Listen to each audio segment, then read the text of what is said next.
हमारा ब्रह्मांड अनंत संभावनाओं का एक ऐसा उदाहरण है जिसके बारे में हम जितना जानने की कोशिश करें वो उतना ही रहस्यमय लगने लगता है। आधुनिक विज्ञान के लिए आज भी ब्रह्मांड से जुड़ी कई बातें किसी गहरे राज की तरह ही है, पर बावजूद इसके जब भी विज्ञान ब्रह्मांड से जुड़े किसी अभ्यास के निष्कर्ष तक पहुंचता है तब उन बातों का स्पष्ट उल्लेख हिंदू धर्म ग्रंथों में कैसे मिल जाता है, ये आज भी वैज्ञानिकों के सामने बेहद बड़ा सवाल है। हेलो दोस्तों, मैं हूँ हर्षद और आज हम बात करने वाले हैं एक बेहद ही रहस्यमय साइंटिफिक थ्योरी की।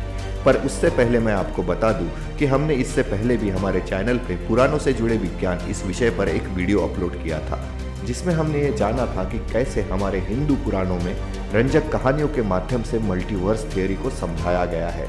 इस वीडियो को आप में से कई लोगों ने बेहद पसंद किया और इसीलिए हमने आज उस वीडियो का सेकंड पार्ट खास आपके लिए बनाया है, जिसमें हम आज आपको पौराणिक कथा के माध्यम से टाइम डायलेशन या टाइम पैराडॉक्स के सिद्धांत को समझाने वाले हैं। पर उससे पहले आपने इस वीडियो के फर्स्ट पार्ट यानी मल्टीवर्स थ्योरी वाले एपिसोड को नहीं देखा है तो सबसे पहले आप उसे जरूर देखें, लिंक आपको डिस्क्रिप्शन बॉक्स में मिल जाएगी। तो शुरू करते हैं आज का वीडियो और सुनते हैं एक बेहद ही रहस्यमय पौराणिक कथा। कहते हैं सूर्यवंश के एक राजा ककुदमी की बेटी रेवती देखने में काफी खूबसूरत और सर्वगुण संपन्न थी, जिसके कारण उसके पिता राजा ककुदमी उसके विवाह को लेकर काफी चिंतित थे और वो चाहते थे कि राजकुमारी रेवती का विवाह किसी ऐसे राजकुमार से हो जो उसी की तरह सर्वगुण संपन्न हो।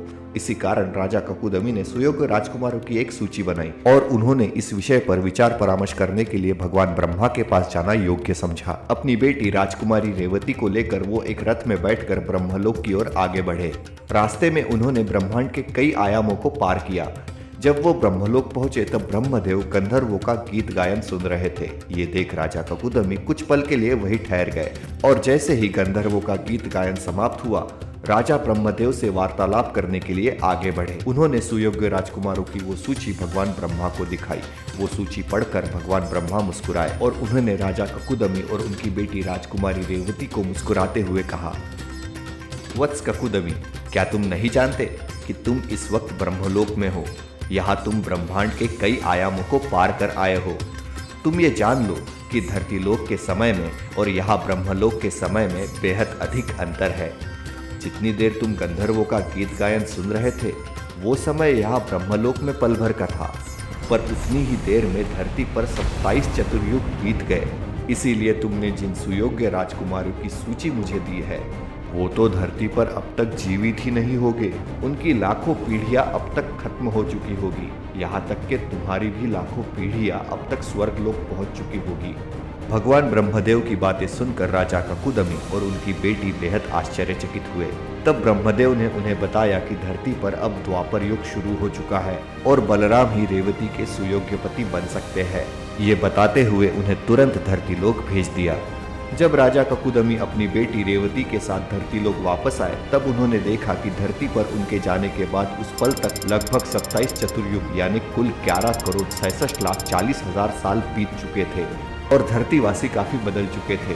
लोगों के कद पहले से काफी छोटे हो चुके थे। उनके धर्म और संस्कृति से जुड़े विचार बदल चुके थे। जीवन शैली पहले से निचले स्तर पर आ चुकी थी। ये सब कुछ समझ पाना राजा ककुदमी और उनकी बेटी राजकुमारी रेवती के लिए बेहद अधिक कठिन था। इस तरह राजा ककुदमी की इस कहानी में हमें टाइम ट्रैवल और टाइम डायलेशन का स्पष्ट रूप से उल्लेख मिलता है। दोस्तों, टाइम डायलेशन वो थियरी है जिसे आइंस्टाइन ने 20वीं सदी में एक्सप्लेन किया था। अब आप सोच रहे होंगे कि टाइम डायलेशन आखिर होता क्या है, तो चलिए इसे समझते हैं। सन 1906 में अल्बर्ट आइंस्टाइन ने थ्योरी ऑफ रिलेटिविटी पब्लिश की, जिसने पूरे फिजिक्स को ही बदल कर रख दिया। इसने भौतिकी शास्त्रियों को वो दुनिया दिखाई जिससे वो अब तक अनजान थे। आइंस्टाइन ने हमें समझाया कि टाइम इस दुनिया का चौथा आयाम यानी फोर्थ डायमेंशन है और वो ब्रह्मांड में अलग अलग जगह अलग अलग हो सकता है। ब्रह्मांड में कहीं समय तेज गति से गुजरता है तो कहीं धीमी गति से।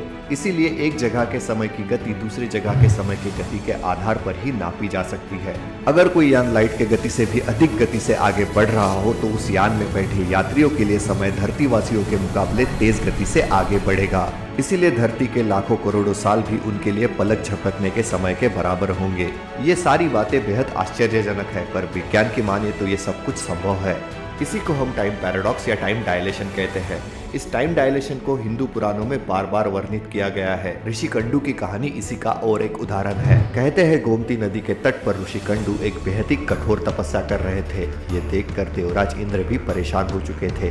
उन्हें डर सताने लगा था कि कहीं ऋषि कंडू उनका स्वर्ग का सिंहासन ही ना छीन ले। इसीलिए उन्होंने स्वर्ग की एक अप्सरा प्रमलोचा को उनकी तपस्या भंग करने के लिए धरती लोक भेजा। प्रमलोचा देखने में बेहद खूबसूरत थी। उसके शरीर का हर एक अंग इतना कामुक था कि उसे देखकर हर कोई ललचाता था। प्रमलोचा का सौंदर्य देख ऋषि कंडू भी इस कदर मोहित हुए कि काम वासना के वश में आकर वो उसके साथ एक विशेष जगह पर जाने के लिए तैयार हो गए। जब ऋषि कंडू को लेकर प्रमलोचा उस विशेष जगह पर चली गई, तब ऋषि कंडू प्रमलोचा के साथ लगातार 1000 साल संभोग करते रहे और उन्हें वो समय मात्र एक दिन का लगा। अब इस कहानी को कई सालों तक प्रमलोचा के सौंदर्य या काम वासना के प्रभाव से ही जोड़कर देखा जाता था, पर अब कुछ लोग ये मान चुके हैं कि हमारे पूर्वज इस कहानी के माध्यम से हमें टाइम ट्रैवल या टाइम डायलेशन की थ्योरी भी समझाना चाहते होंगे। प्रमलोचा ऋषि कंडू को जिस जगह लेकर गई, क्या उस जगह पर टाइम डायलेशन हुआ था? क्या वहां समय बेहद तेज गति से गुजरा था? आपका इस बारे में क्या ख्याल है? हमें कमेंट बॉक्स में जरूर बताइएगा। दोस्तों, हमारे पुराणों की कई कहानियां आज भी हमारे लिए एक रहस्य है। हमारे धर्म ग्रंथों के अनुसार ब्रह्मांड में सत्यलोक, तपलोक, जनकलोक, महरलोक, स्वर्गलोक, भूअरलोक, भूलोक, अताल, विताल, सुताल, तलताल, महाताल, रसताल और पाताल ऐसे कुल 14 लोक और भौतिक सृष्टि के 4 आयाम यानी 4 डायमेंशन के साथ साथ ब्रह्म आयाम, महाविष्णु आयाम, ब्रह्म ज्योति आयाम, कैलाश, वैकुंठ, अनंत आयाम ऐसे करीब 64 आयाम मौजूद है। जबकि हमारा आधुनिक विज्ञान भी अब तक केवल 10 आयामों के बारे में ही पूरी तरीके से जान पाया है।